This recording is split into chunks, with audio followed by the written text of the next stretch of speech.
Les pratiques funéraires des Romains sont bien connues aujourd'hui. On ne manque pas d'évoquer la pièce de monnaie posée sur les paupières des défunts ou placée sur leur bouche afin que ceux-ci puissent s'acquitter du droit de passage vers l'au-delà que perçoit Charon. C'est l'obol à Charon. Feu Jean-Luc Fiche, à qui nous rendons hommage ici, a montré que les pratiques funéraires ont changé en Narbonnaise entre 40 et 20 avant notre ère. La crémation l'emportant désormais sur l'inhumation que pratiquaient les Gaulois.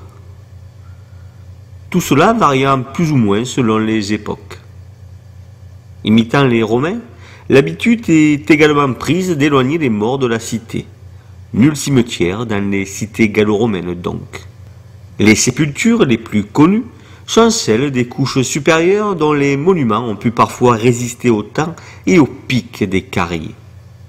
C'était le long des routes, comme pour montrer à tous la grandeur du père défunt, que s'installaient les édifices funéraires, que ce fussent de simples stèles, des autels votifs, voire même des mausolées monumentaux.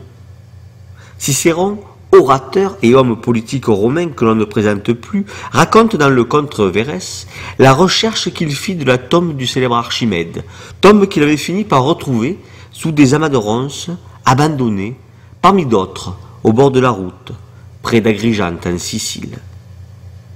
Les ronces n'auraient pas pu recouvrir le mausolée des Julies, qui trône le long de la route passant par Glanum. C'est pour honorer le trépas d'un soldat auxiliaire ayant combattu en Gaule chevelu aux côtés de César que fut dressé par sa famille cet édifice funéraire. C'est ainsi également que cette famille hérita du nom à consonance romaine, Iuli, étant dérivé de Jules. Le monument présente 4 bas-reliefs sur le podium qui racontent les gestes héroïques du fondateur de l'agence, Julie. Nous ne connaissons pas le nom gaulois de ce guerrier qui a acquis la citoyenneté romaine, octroyée par Jules César. On trouve sur ce podium une chasse au sanglier, tirée de la légende de Méléagre, un épisode de l'Iliade, ici, une bataille dans laquelle le héros gaulois fait preuve d'un courage surhumain, et enfin, une scène qui représente l'accession du défunt à la citoyenneté romaine. Et avec lui, c'était toute sa descendance qui bénéficiait désormais de ce statut privilégié.